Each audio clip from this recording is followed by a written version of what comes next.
Silakan Dr. Yudi. Oke. Ya, terima kasih Bu Sibora, Bu Rona, Bapak Ibu semua, terima kasih. Jadi sudah jelas sekali, sudah detail sekali yang disampaikan oleh Bu Rona. Saya hanya menambahkan sedikit dari sisi ilmiahnya saja ya, hanya untuk melengkapi saja. Oke, kita akan membahas beberapa manfaat transfer faktor bagi kesehatan. Tadi yang disampaikan oleh Bu Rona tadi kan ada tentang pendidikan sistem imun. Kita akan melihat apakah betul bahwa pendidikan sistem imun itu mitos atau suatu fakta. Nah, ternyata bukti ilmiah menunjukkan bahwa proses pendidikan sistem imun itu betul-betul ada. Dan salah satunya adalah menyusui, seperti yang ditampilkan tadi. Menyusui merupakan salah satu sarana untuk pendidikan sistem imun. Jadi sebuah penelitian skala besar menunjukkan bahwa riwayat menyusui ini akan menurunkan risiko berbagai penyakit infeksi, alergi atau atopi, hipersensitivitas, dan kanker. Tadi kan ditunjukkan bahwa sistem imun yang tidak seimbang itu bisa mengakibatkan risiko penyakit infeksi, ada yang mengakibatkan timbulnya reaksi alergi, autoimun, kanker. Nah, itu semua terkait dengan kondisi sistem imun yang tidak seimbang.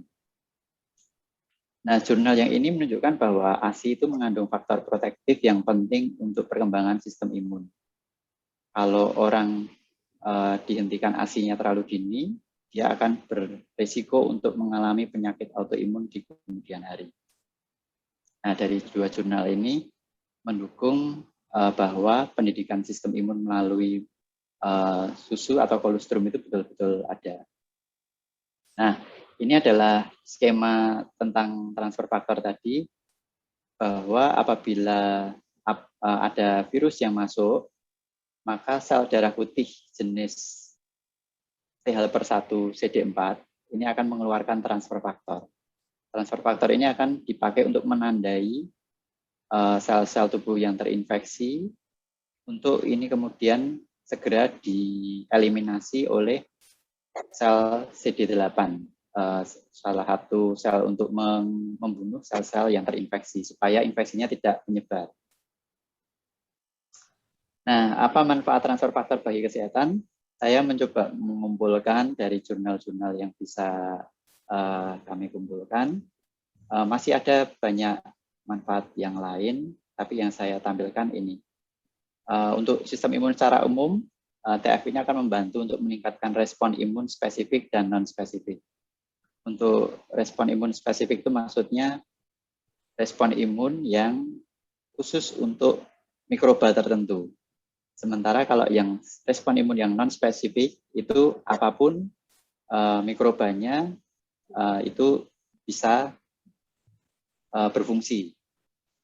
Kalau yang respon imun spesifik misalnya ini ya antibodi ya salah satunya dari vaksinasi itu kan respon imun yang spesifik.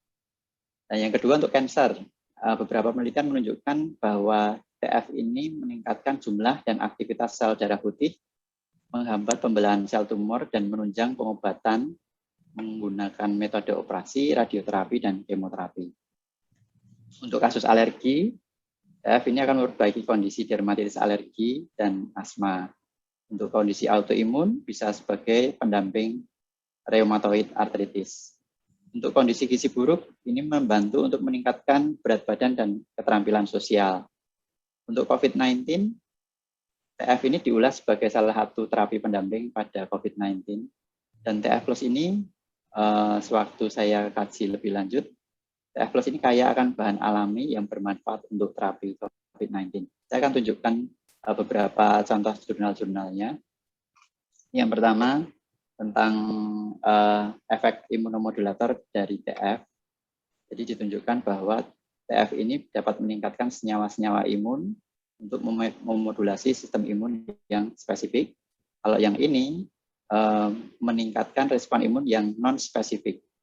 Dan efektivitas TF ini akan meningkat sejalan dengan meningkatnya dosis.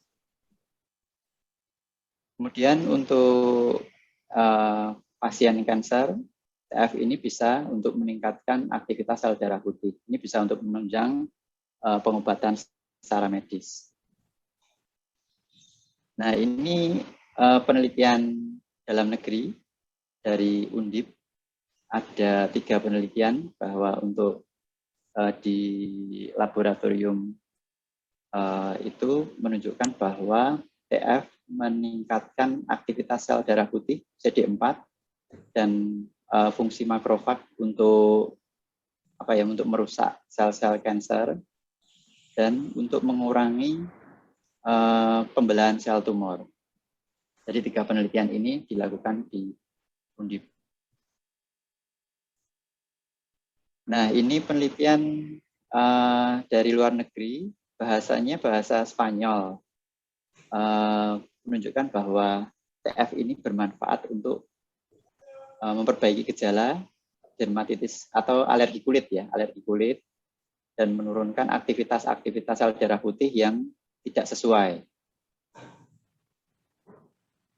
Yang ini untuk asma alergi derajat sedang. Jadi TF ini akan membantu untuk menurunkan dosis obat semprot. Dengan TF, kebutuhan obat semprotnya akan berkurang. TF juga bermanfaat untuk terapi reumatoid arthritis, salah satu penyakit autoimun yang menyerang sendi. Kemudian yang ini untuk penelitian tentang gizi buruk. Jadi TF diberikan dosis 1 kali 1 selama 1 bulan pada anak-anak gizi buruk, dan ternyata hasilnya ada perbedaan signifikan terhadap peningkatan berat badan dan keterampilan sosial. Nah, untuk COVID-19 ini ada beberapa jurnal yang mengulas bahwa TF ini merupakan salah satu terapi potensial untuk pendamping terapi COVID-19.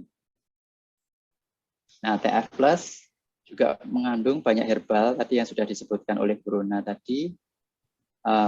Saya cukup terkejut waktu Bu Rona share bahwa ada dokter spesialis di Surabaya yang menggunakan TF ini di TF Plus ya. TF Plus digunakan pada minggu kedua pada saat badai sitokinnya sedang tinggi-tingginya. Saya agak terkejut juga. Nah, ternyata memang betul kandungan herbalnya ini bermanfaat untuk menurunkan IL-6. Inositol itu menurunkan IL-6. Sebagaimana kita tahu kan IL-6 ini kontributor terjadinya badai sitokin yang mungkin lagi ngetren akhir-akhir ini. TF Plus ini akan menurunkan aktivitas interleukin 6. Dan juga ada ada kandungan jamur cordyceps, ini juga akan menurunkan senyawa proinflamatori, meningkatkan toleransi terhadap hipoksemia dan menghambat enzim virus. Nah, kesimpulannya adalah TF merupakan molekul pendidik sistem imun yang penting untuk menunjang kesehatan tubuh, dan TF ini telah diteliti pada berbagai penelitian, bermanfaat untuk berbagai kondisi medis, misalnya infeksi, kanker, alergi, autoimun, dan gizi buruk, dan juga ada penelitian lain yang masih banyak lagi, misalnya untuk Alzheimer juga ada, tapi tidak saya tampilkan di sini. Saya akan melanjutkan sedikit tentang testimoni dari pasien yang menggunakan TF ya. Ini adalah pasien autoimun yang menggunakan TF. Sebelumnya dia sudah berobat secara rutin, tapi belum menggunakan TF.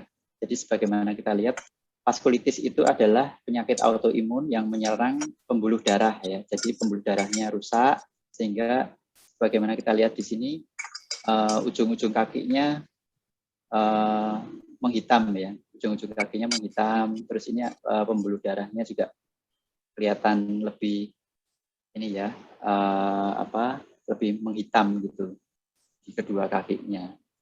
Nah, setelah dia mengkonsumsi TF dalam beberapa minggu, dia dengan sangat gembira dia bilang bahwa progresnya sangat terlihat. Jadi sebelumnya kakinya menghitam ini berangsur-angsur mulai pulih, ini juga lebih lagi mulai pulih, dan terakhir kira-kira sebulan yang lalu dia memberikan kabar, dia kaget waktu lihat kakinya, ternyata kok kakinya sudah bersih seperti ini. Dia kaget dan akhirnya dia sekarang juga kondisi sudah dinyatakan layak untuk vaksinasi. Beberapa hari yang lalu dia sudah vaksin COVID-19. Nah, ini berikutnya testimoni untuk pasien COVID-19. Ini tanggal 16 Juli. Jadi ada saudara dari teman, itu tepatnya saudara dari pasien tadi ya, saudara dari pasien tadi, karena dia sudah pernah menggunakan, terus dia merekomendasikan ke rekan-rekannya. Kebetulan ada keluarga yang mengalami COVID-19 dan saturasinya sudah rendah sekali, 74 waktu di rumah. Di WA-kan ke saya info untuk segera dibawa ke rumah sakit. Sampai di rumah sakit, saturasinya turun sampai 60%. Kemudian besoknya saya coba follow up di ICU, sudah cukup meningkat, dan di ICU dia mengkonsumsi TF disamping dengan obat-obat dokter yang lain. Nah, kemudian selang beberapa waktu berikutnya, saya dikabari, saya sudah lupa, tiba-tiba dikabari, ternyata kakaknya sudah pulang, sudah sembuh, pemulihannya berjalan cukup cepat. Jadi awalnya saturasi 60%, kalau kita lihat seringkali kalau saturasi sudah sangat rendah itu sangat berbahaya sekali ya. Tapi puji Tuhan pasien ini bisa tertolong dan lebih lagi pemulihannya juga bisa terbilang cepat dalam 10 hari. Dalam 10 hari swabnya sudah negatif, terus kemudian dipindahkan ke ruang transit sementara baru diizinkan pulang. Itu yang saya sharingkan pada siang hari ini. Terima kasih untuk atensinya. Waktu saya kembalikan pada MC. Terima kasih. Wow, luar biasa.